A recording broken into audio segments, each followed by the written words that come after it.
Hey guys, welcome to the channel let's learn maths. जैसा कि आपको पता ही है कि हम ये सीरीज़ चला रहे हैं। बीईओ का एग्ज़ाम आने भी वाला है। ये सीरीज़ जो है आपके लिए काफ़ी इम्पोर्टेंट होगी, बहुत हेल्पफुल रहेगी एग्ज़ाम के लिए। तो आप ये वीडियोस को ध्यान से सुनें। तो अगला ये सीरीज़ है, हम अपना सेशन स्टार्ट करते हैं। निम्न में से किस एक को लाला लाजपत राय ने अपना राजनीतिक गुरु माना था? मैजिनी को। किसने कहा था आलोचन और स्वतंत्र चिंतन एक क्रांतिकारी की दो विशेषताएं हैं? भगत सिंह ने। निम्नलिखित में से किसने बहरी ब्रिटिश सरकार को सुनाने हेतु केंद्रीय विधानसभा में 8 अप्रैल 1929 को बम फेंका था? भगत सिंह ने और बटुकेश्वर दत्त ने। इनमें से वह कौन प्रथम भारतीय था जिसको पत्रकार के रूप में अपने कर्तव्य निर्वहन के लिए जेल भेजा गया था? बाल गंगाधर तिलक को। निम्नलिखित घटनाओं पर विचार कीजिए। काकोरी षड्यंत्र कांड, क्रांतिकारियों द्वारा पुलिस अधिकारी सौंडर्स की हत्या, सेंट्रल लेजिस्लेटिव असेंबली में भगत सिंह तथा बटुकेश्वर दत्त द्वारा बम फेंकना। उत्तर ए इसमें तीनों ही सही हैं। अब हमारे जो नेक्स्ट क्वेश्चन वो हैं मुस्लिम लीग गठन एवं कार्य प्रणाली। नीचे दो कथन दिए गए हैं, एक को कथन ए और दूसरे को आर कारण कहा गया है। 1946 में मुस्लिम लीग के कैबिनेट मिशन प्लान के लिए दी गई अपनी स्वीकृति वापस ले ली थी। और 1946 में गठित अंतरिम सरकार में मुस्लिम लीग शामिल हुई थी। नीचे दिए गए कूटों में से सही उत्तर चुनिए। बी, कथन ए और कारण आर दोनों सही है, परंतु कारण आर कथन ए की व्याख्या नहीं है। 1907 में मुस्लिम लीग का वार्षिक अधिवेशन कहाँ हुआ था? कराची में। निम्नलिखित में से मुस्लिम लीग के किस अधिवेशन में दो राष्ट्र के सिद्धांत प्रतिपादन हुए? लाहौर अधिवेशन 1940। वह कौन तिथि थी जब मुस्लिम लीग ने पाकिस्तान दिवस मनाया था? 23 मार्च 1943। वर्ष 1940 में मुस्लिम लीग के अधिवेशन में पाकिस्तान के सृजन का प्रस्ताव किसने रखा था? खलीकुज्मा। निम्नलिखित में से कौन सी तिथि मुस्लिम लीग ने सीधी कार्रवाई दिवस हेतु सुनिश्चित की थी? 16 अगस्त 1946 को। निम्नलिखित वक्तव्यों पर विचार कीजिए और हमें इसमें बताना है सही उत्तर। इसमें है ए सही है परंतु आर गलत है। ए क्या है? लीग ने कांग्रेस के मुस्लिम जनता के साथ मिलकर उद्देश्य पूर्ति में लगाने के अधिकार को मानने से मना कर दिया। कारण है वैसा अधिकार अकेले मुस्लिम लीग का ही था। निम्नलिखित में से कौन सा एक कथन मोहम्मद अली जिन्ना के विषय में सही नहीं है? वे सदैव डायरी रखते थे। मुस्लिम लीग के निम्नलिखित में से किस अधिवेशन में M.A. जिन्ना ने अपना 14 सूत्रीय प्रस्ताव रखा था? 1929। निम्नलिखित में से किसने 31 दिसंबर 1928 को दिल्ली में हुए सर्वदलीय मुस्लिम सम्मेलन की अध्यक्षता की थी? आगा खां। कांग्रेस प्रशासित प्रदेशों में मुस्लिमों की सहायता से संबंधित रिपोर्टों पर विचार कीजिए। 1, 2, 3 पीरपुर रिपोर्ट, शरीफ रिपोर्ट और मुस्लिम सफरिंग्स अंडर कांग्रेस रूल। अब जो हमारे क्वेश्चन है वो हैं दिल्ली दरबार और बंगाल विभाजन का निरस्तीकरण। अंग्रेजों द्वारा दिल्ली को राजधानी बनाया गया था 1911 में। बंगाल का एकीकरण किस सन में संपन्न हुआ? 1912 में। अब जो क्वेश्चन है वो हैं लखनऊ समझौता। भारतीय राष्ट्रीय कांग्रेस के निम्नलिखित अधिवेशनों में से किस अधिवेशन में बाल गंगाधर तिलक ने कहा था स्वराज हमारा जन्मसिद्ध अधिकार है, मैं इसे लेकर रहूँगा? लखनऊ अधिवेशन 1916 में। ये जो क्वेश्चन है बहुत इंपॉर्टेंट है ये, क्योंकि बीईओ एग्जाम 2003 में आया हुआ है। मुस्लिम लीग एवं भारतीय राष्ट्रीय कांग्रेस के बीच राजनीतिक गतिरोध को दूर करने के लिए CR फॉर्मूला किसने बनाया था? राजगोपालाचारी ने।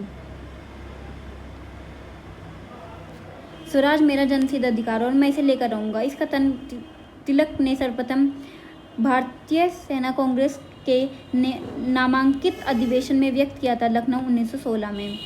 किसने 1916 में मुस्लिम लीग और कांग्रेस के बीच समझौता कराया? बाल गंगाधर तिलक ने। अतिवादियों तथा उदारवादियों के पुनर्मिलन की प्रक्रिया में प्रमुख निम्न में से कौन था? Annie Besant. दिसंबर 1916 में इंडियन नेशनल कांग्रेस और इंडियन मुस्लिम लीग ने एक ही समय अपने अधिवेशन आयोजित किए थे लखनऊ में। अब जो क्वेश्चन है वो हैं होम रूल आंदोलन निम्न में से किस आंदोलन में गांधी जी संबंधित नहीं थे? होम रूल आंदोलन। ये जो क्वेश्चन है बहुत इंपॉर्टेंट है, ये BU एग्जाम में भी आया हुआ है। निम्नलिखित लिबरेशन फेडरेशन ऑफ इंडिया की प्रकार अस्तित्व में आया? कांग्रेस में नरमपंथियों तथा उग्रवादियों में मतभेद के कारण। ये जो क्वेश्चन है ये भी BU एग्जाम 2006 में आया हुआ है। होम रूल आंदोलन का मुख्य ध्येय क्या था? भारत में ब्रिटिश साम्राज्य के अंदर स्वशासन प्राप्त करना। ये जो क्वेश्चन है ये भी इम्पोर्टेंट है क्योंकि ये भी BU एग्जाम 2006 में आया हुआ है। हमारा नेक्स्ट क्वेश्चन, भारतीय शिक्षा आयोग 1964 से 66 को सामान्यतया जाना जाता है कोठारी आयोग। विश्वविद्यालय अनुदान आयोग की स्थापना किस वर्ष में की गई थी? 1956 में। बाल गंगाधर तिलक को लोकमान्य विशेषण कब दिया गया था? होम रूल आंदोलन के दौरान। निम्नलिखित में से कौन होम रूल आंदोलन से नहीं जुड़ा था? CR दास। इंडियन होम रूल सोसाइटी स्थापित हुई थी? गोपाल कृष्ण गोखले। ये जो इसमें कथन दिया हुआ है हमें इसको पढ़कर बताना है कि किसके चरितार्थ थे। तो ये जो क्वेश्चन है ये भी बहुत इंपॉर्टेंट है, ये BU और एग्जाम 2006 में पूछा गया है। मैं इसका कथन पढ़ती हूँ। उन्होंने कांग्रेस के बनारस अधिवेशन की अध्यक्षता की। सूरत फूट के बाद उन्होंने उदारवादियों का नेतृत्व किया। उन्होंने दक्षिण अफ्रीका पहुंचकर गांधी जी के साथ महत्वपूर्ण सेवा की। उन्होंने सर्वेंट्स ऑफ इंडिया सोसाइटी की स्थापना की थी। हमारा जो नेक्स्ट क्वेश्चन है वो है, नमक सत्याग्रह के दौरान गांधी जी के गिरफ्तार हो जाने पर आंदोलन के नेतृत्व का भार जिन्होंने संभाला था वह थे अब्बास तैयब जी। ये जो क्वेश्चन है ये भी काफ़ी इंपॉर्टेंट है, ये भी BU और एग्जाम 2006 में पूछा गया है। प्रथम विश्व युद्ध के दौरान आंदोलन जो भारत में लोकप्रिय हुआ था वह था होम रूल आंदोलन। हमारा जो नेक्स्ट क्वेश्चन है वो है, गांधीवादी युग का प्रारंभ दक्षिण अफ्रीका से रोलेट सत्याग्रह तक। खादी को स्वतंत्रता की वर्दी किसने कहा? महात्मा गांधी ने। ये जो एग्ज़ाम है ये BU एग्ज़ाम 2003 में पूछा गया है। भारत में नियोजित विकास का विरोध किसने किया था? महात्मा गांधी ने किया था। इंडियन नेशनल कांग्रेस के किस स्थान पर आयोजित अधिवेशन में बाल गंगाधर तिलक ने घोषणा की थी, स्वराज मेरा जन्मसिद्ध अधिकार है, मैं उसे प्राप्त करके रहूँगा? लखनऊ 1916। ये जो क्वेश्चन है ये भी काफ़ी इंपॉर्टेंट है, ये BU एग्जाम 2006 में पूछा गया है। निम्नलिखित में से कौन गोखले के राजनीतिक गुरु थे? MG रानाडे।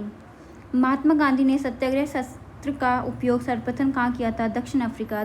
गांधी जी भारतीय राष्ट्रीय कांग्रेस के किस अधिवेशन के अध्यक्ष थे? बेलगांव। अमृतसर के भारतीय राष्ट्रीय कांग्रेस अधिवेशन 1919 के प्रस्ताव के अनुसार महात्मा गांधी द्वारा कांग्रेस का नया संविधान लिखने हेतु निम्नलिखित में से किन्हें उनके सहयोग हेतु चुना गया? दूसरा और चौथा, NC केलकर और IB सेन। गांधी जी ने अपना प्रथम सत्याग्रह आरंभ किया था मजदूरों को कम मजदूरी दिए जाने के विरुद्ध। निम्नलिखित कथनों में से कौन चंपारण सत्याग्रह के संबंध में सही नहीं है? यह प्रथम आंदोलन था जिसमें MK गांधी ने संपूर्ण भारत के स्तर पर आरंभ किया था। चंपारण संघर्ष में निम्नलिखित में से किसने महात्मा गांधी का साथ दिया था? राजेंद्र प्रसाद और अनुग्रह नारायण सिन्हा। महात्मा गांधी के चंपारण सत्याग्रह का किसने विरोध किया था? NG रंगा। गांधी जी के नाम से पहले महात्मा जोड़ा गया चंपारण सत्याग्रह के बाद के दौरान। चंपारण में तिनकठिया प्रथा का तात्पर्य था 3/20 भूभाग पर नील की खेती करना।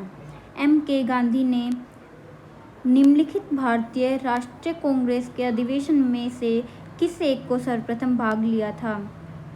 कलकत्ता अधिवेशन 1901। जलियांवाला बाग हत्याकांड हुआ 13 अप्रैल 1919 को। जलियांवाला बाग नरसंहार पर कांग्रेस जांच समिति की रिपोर्ट के प्रारूप लिखने का कार्य सौंपा गया था महात्मा गांधी को। निम्न में से गांधी जी के रामराज्य के युगल सिद्धांत कौन थे? सत्य और अहिंसा।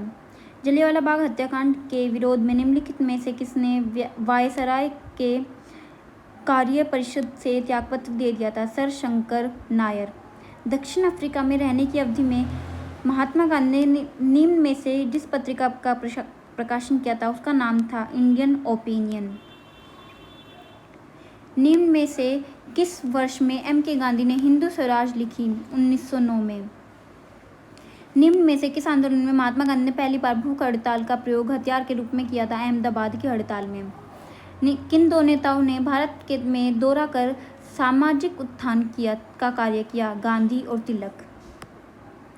एम के गांधी समर्थक थे, दार्शनिक अराजकतावाद के। करमचंद गांधी दीवान थे, पोरबंदर के, राजकोट के और बीकानेर के, तीनों के। गांधी जी की दृष्टि में अहिंसा का अर्थ है सत्य की प्राप्ति का रास्ता। निम्नलिखित में से किसने सत्याग्रह शब्द को गढ़ा? महात्मा गांधी। दक्षिण अफ्रीका के किस रेलवे स्टेशन पर गांधी को ट्रेन से फेंका गया था? पीटर मारी जबर्ग। महात्मा गांधी ने भारत में अपना पहला जन भाषण कहाँ दिया था? वाराणसी में। निम्नलिखित में से किसने महात्मा गांधी को आदेशित किया था कि वह भारत के में प्रथम खुले कान पर मुंह बंद कर व्यतीत करें? गोपाल कृष्ण गोखले ने। निम्नलिखित भारतीय राष्ट्रीय कांग्रेस के किस अधिवेशन में महात्मा गांधी को चंपारण के किसानों की समस्या से अवगत करा गया था? लखनऊ अधिवेशन 1916 में। वह व्यक्ति जिसने 4 अप्रैल 1919 को दिल्ली की जामा मस्जिद के प्रवचन मंच से हिंदू मुस्लिम एकता पर भाषण दिया था, वे थे स्वामी श्रद्धानंद। निम्न में से किस आंदोलन से गांधी जी संबंधित नहीं थे? स्वदेशी आंदोलन से। निम्नलिखित में से कौन सा एक कथन महात्मा गांधी की आत्मकथा के विषय में सत्य नहीं है?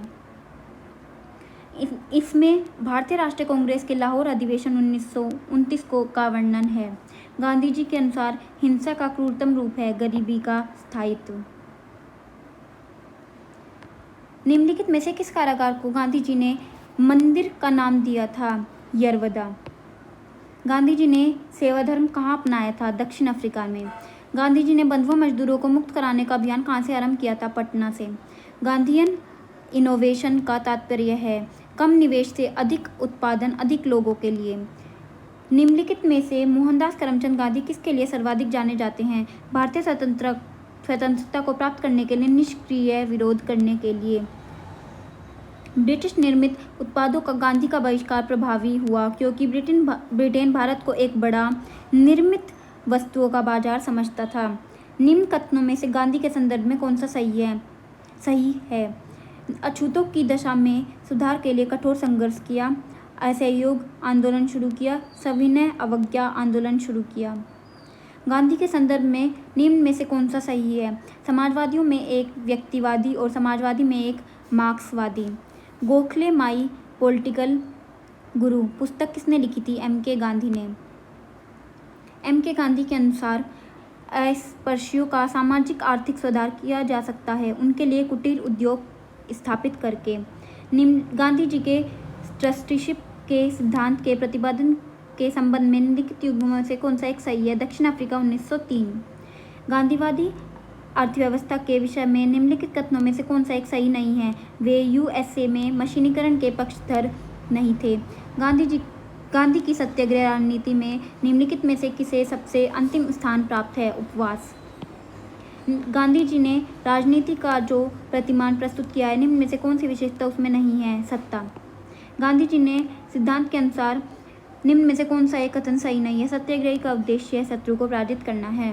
गांधीवादी विचारधारा किसने प्रभावित रही है? उपरोक्त सभी, रस्किन से, थोरो से और टोल्स्टॉय से। महात्मा गांधी के अनुसार राजनीति का तात्पर्य था जन कल्याण के लिए सक्रियता।